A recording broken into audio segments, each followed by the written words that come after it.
menurut pemikiran Adam Smith bahwa teori pertukaran itu hanya akan terjadi ketika seorang individu itu mendapatkan keuntungan dari proses pertukaran seperti itu. Jadi kalau tidak ada keuntungan, maka tidak akan ada proses pertukaran.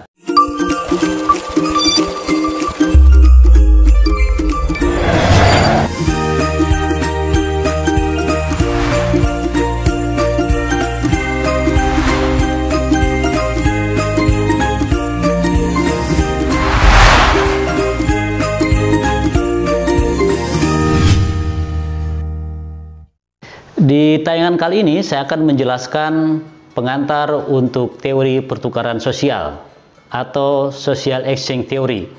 Nah, di pembahasan kali ini saya akan memberikan beberapa hal terkait dengan teori pertukaran ini, dan ini merupakan satu gambaran besar saja sebenarnya bagaimana nanti selanjutnya kita akan membahas teori pertukaran sosial ini menurut beberapa tokoh yang merupakan eksponen dalam teori ini. Jadi tayangan ini adalah merupakan potret besarnya bagaimana kita memahami teori pertukaran sosial ini. Baik, saya akan memulai dengan sebuah contoh ilustrasi bagaimana kita memahami pentingnya teori pertukaran sosial ini. Nah, dalam kehidupan sehari-hari kita mungkin akan selalu berharap pada teman atau karib kita bahwa mereka akan membantu kita atau mereka akan memiliki kepedulian terhadap diri kita, atau mungkin juga sesekali bertanya tentang kondisi kita.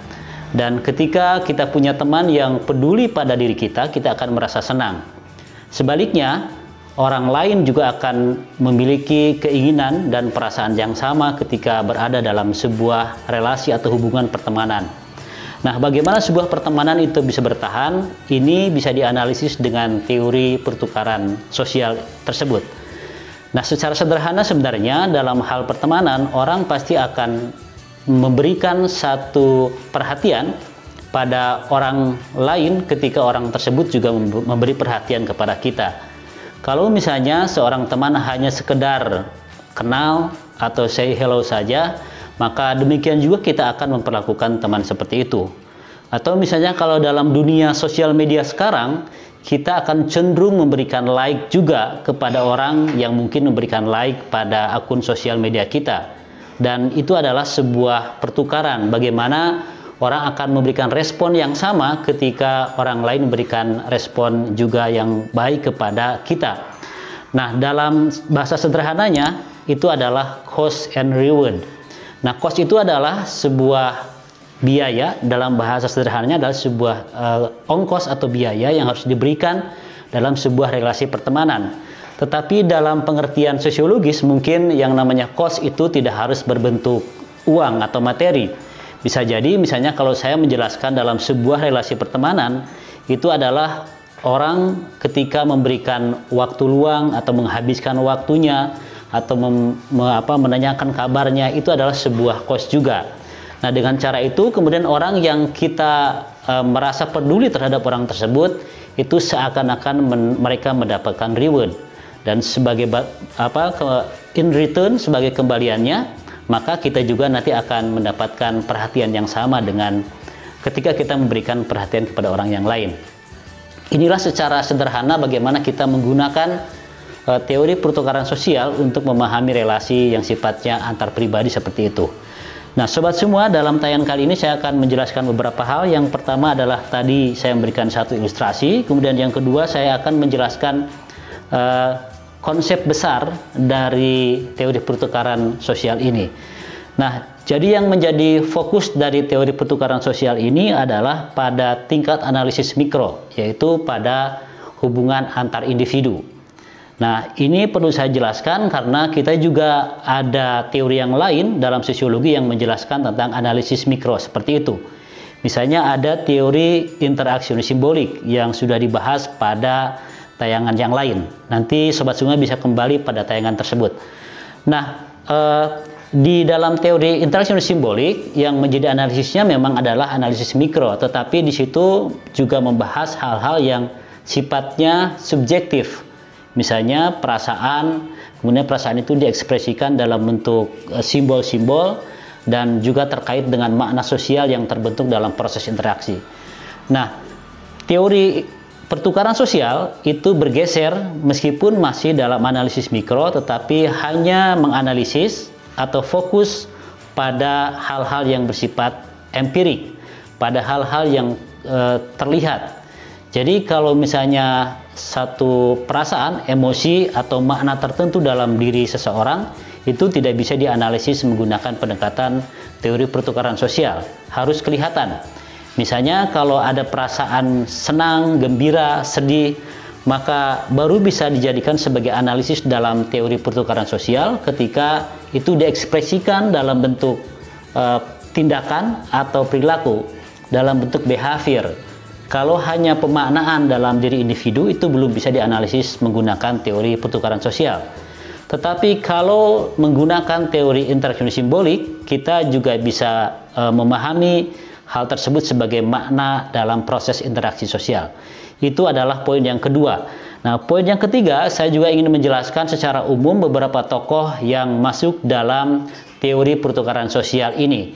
Di antaranya ada George Homan, lalu kemudian ada Peter Blau, kemudian juga ada Thibaut dan Kelly. Ini adalah beberapa tokoh penting yang nanti akan saya bahas satu persatu dan menjadi satu varian dalam nanti memahami teori pertukaran sosial ini. Karena setiap tokoh ini juga memiliki aksentuasi teori yang berbeda-beda. Nah, selanjutnya saya juga akan menjelaskan tentang analisis yang sama. Teori pertukaran sosial ini sebenarnya juga ditemui pada disiplin atau ilmu-ilmu yang lain. Misalnya yang saya temukan ada dalam analisis ekonomi politik, yang itu sejak abad ke-18 misalnya sudah dirintis oleh salah seorang pemikir bernama Adam Smith.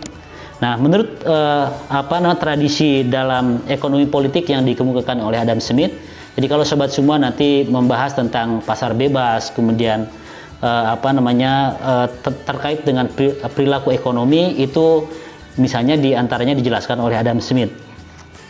Nah, asumsi dasar dari teori ekonomi politik Adam Smith itu menjelaskan bahwa pasar ekonomi itu adalah terbentuk dari sekumpulan atau agregasi pertukaran-pertukaran yang dilakukan oleh individu dengan individu yang lain. Nah, menurut pemikiran Adam Smith bahwa teori pertukaran itu hanya akan terjadi ketika seorang individu itu mendapatkan keuntungan dari proses pertukaran seperti itu. Jadi kalau tidak ada keuntungan, maka tidak akan ada proses pertukaran. Nah, ini adalah konsep yang dikemukakan oleh Adam Smith sebagai gambaran bahwa teori pertukaran itu juga ada dalam kajian ekonomi politik seperti itu.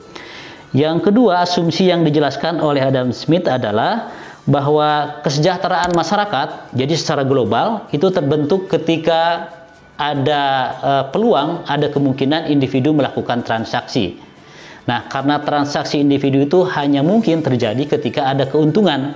Kalau tidak ada keuntungan, tidak akan terjadi transaksi. Nah, dari kumpulan keuntungan-keuntungan antar pribadi tersebut, kemudian menjadi sebuah agregasi, menjadi sebuah kumpulan yang sangat besar, dan nanti menciptakan sebuah kesejahteraan yang bersifat umum atau bersifat besar yang ada dalam masyarakat. Jadi, kata Adam Smith ini, kesejahteraan masyarakat sebenarnya akan terbentuk ketika setiap individu melakukan pertukaran dan mengejar keuntungannya masing-masing. Itu adalah salah satu prinsip dalam teori ekonomi Adam Smith. Nah, yang kedua, kita juga bisa melihat tradisi teori pertukaran itu yang ada dalam sebuah filsafat di Eropa, terutama di Inggris, yang disebut sebagai utilitarianism. Nah, secara sederhana sebenarnya utilitarianism ini berasal dari kosakata yang artinya utility atau kemanfaatan. Ini misalnya kita bisa pelajari dari pemikiran seperti para filsuf Jeremy Bentham, kemudian juga nanti ada dijelaskan oleh muridnya yang nanti juga akan menjadi bagian dalam sosiologi, yaitu John Stuart Mill. Nah, jadi utilitarianism ini secara sederhananya adalah orang cenderung akan menghindari situasi yang merugikan, akan menghindari kesedihan, akan menghindari hal-hal yang tidak mengenakan, dan akan cenderung mengejar, mencari hal-hal yang akan membahagiakan dan menguntungkan. Itu prinsip dasar dari utilitarianism, gitu ya. Nah, utilitarianism ini juga disebut sebagai the greatest happiness theory atau teori terbesar tentang kebahagiaan. Jadi ini adalah konsep dasar manusia, bahwa manusia sebenarnya dalam hidupnya akan selalu mengejar dan mencari kebahagiaan dan berupaya untuk menghindari mendapatkan kesulitan, mendapatkan rasa sakit dan kerugian dan lain-lain. Itu ada dalam filsafat utilitarianism ini, dan itu juga merupakan sebuah dasar atau juga basis dari perkembangan teori pertukaran sosial seperti itu. Nah, sobat semua, teori yang ketiga yang juga menjadi landasan dari perkembangan teori pertukaran sosial ini adalah apa yang dilakukan oleh Levi Strauss, seorang antropolog dari Prancis, yang nanti membicarakan tentang satu pola pertukaran yang ditemui dalam masyarakat primitif. Jadi karena ini adalah kajian antropologi, maka fokusnya adalah pada satu komunitas tertentu dalam sebuah masyarakat yang relatif lebih kecil. Nah, apa yang dijelaskan oleh Levi Strauss ini, kata Levi Strauss bahwa dia memperhatikan satu proses pertukaran melalui satu tradisi pernikahan atau perkawinan dalam masyarakat primitif. Nah, Levi Strauss kemudian melihat bahwa ada kecenderungan orang dalam masyarakat primitif itu melakukan pernikahan. Seorang pria itu akan menikahi akan menikahi perempuan dari saudara ibunya. Jadi misalnya ini ada seorang laki-laki kemudian mempunyai ibu, ibunya kemudian punya saudara, dan saudaranya punya anak. Nah, kecenderungannya laki-laki ini akan menikahi anak dari saudara ibunya dibanding menikahi anak dari saudara bapaknya yang laki-laki. Nah, dari situ kemudian Levi Strauss melihat bahwa ada kecenderungan ketika seorang pria menikahi anak dari saudara ibunya, itu nanti akan memberikan satu bentuk moralitas dalam sebuah kelompok dan membentuk sebuah ikatan kelompok yang lebih tinggi dibanding misalnya dia menikahi perempuan dari saudara ayahnya. Nah, dari teori tersebut kemudian Levi Strauss memberikan dua bentuk teori pertukaran. Yang pertama ada pertukaran langsung, yang kedua ada pertukaran tidak langsung.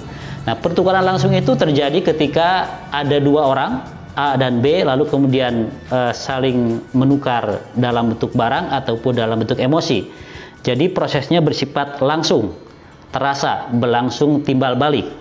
Nah, dari situ misalnya kita bisa melihat bahwa teori pertukaran langsung ini nanti akan membentuk namanya hubungan timbal balik. Jadi karena dua orang, misalnya A dan B, maka itu berlangsung secara timbal balik karena hanya ada dua orang. Nah, kemudian dalam teori pertukaran langsung juga nanti akan menemukan yang namanya keseimbangan atau persamaan. Artinya akan kelihatan karena dua orang, kalau saya misalnya dalam bentuk barang memberikan dalam angka 50.000 misalnya ya, maka lawan dari orang yang saya berikan sesuatu itu juga akan berusaha untuk memberikan dalam angka yang sama. Itu yang dimaksud dengan keseimbangan atau persamaan. Atau misalnya sobat semua pernah mendengar ada tradisi misalnya yang saya tahu di beberapa masyarakat Indonesia, yang saya dengar lebih banyak di wilayah Jawa misalnya. Jadi kalau ada mantenan atau pernikahan satu keluarga, kemudian keluarga itu akan memberikan sejumlah uang atau sejumlah barang tertentu, dan itu oleh si keluarga penyelenggara pernikahan akan dicatat sebagai pemberian dari keluarga seperti itu. Nah, nanti pada kesempatan yang lain ketika keluarga itu yang memberikan sejumlah uang atau sejumlah barang, itu orang yang tadi diberi barang tersebut akan mengembalikan dengan jumlah yang sama. Dan ini kata Levi Strauss ada dalam proses pertukaran dalam masyarakat primitif. Kemudian yang kedua ada yang namanya keterlibatan emosional. Jadi kalau hubungan yang sifatnya dua orang itu pasti akan terlibat secara emosional. Misalnya seperti seorang laki-laki dan perempuan, kemudian secara emosional memiliki hubungan timbal balik dan sifatnya emosional, maka terbentuklah apa yang disebut sebagai pertukaran di situ juga. Kemudian yang keempat, dalam pertukaran yang langsung nanti akan membentuk satu struktur sosial yang sifatnya segmental.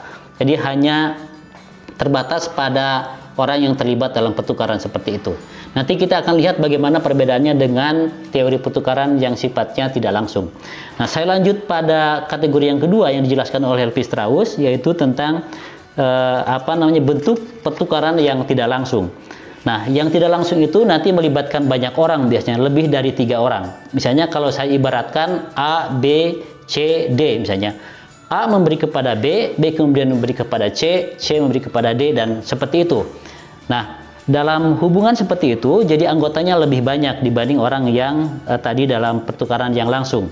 Kemudian poin yang kedua yang muncul dalam teori pertukaran tidak langsung adalah proses penerimaan atau pertukaran itu juga tidak bersifat direct atau langsung. Jadi misalnya si A memberikan ke B, tapi rewardnya yang diberikan oleh si A tidak langsung dari B.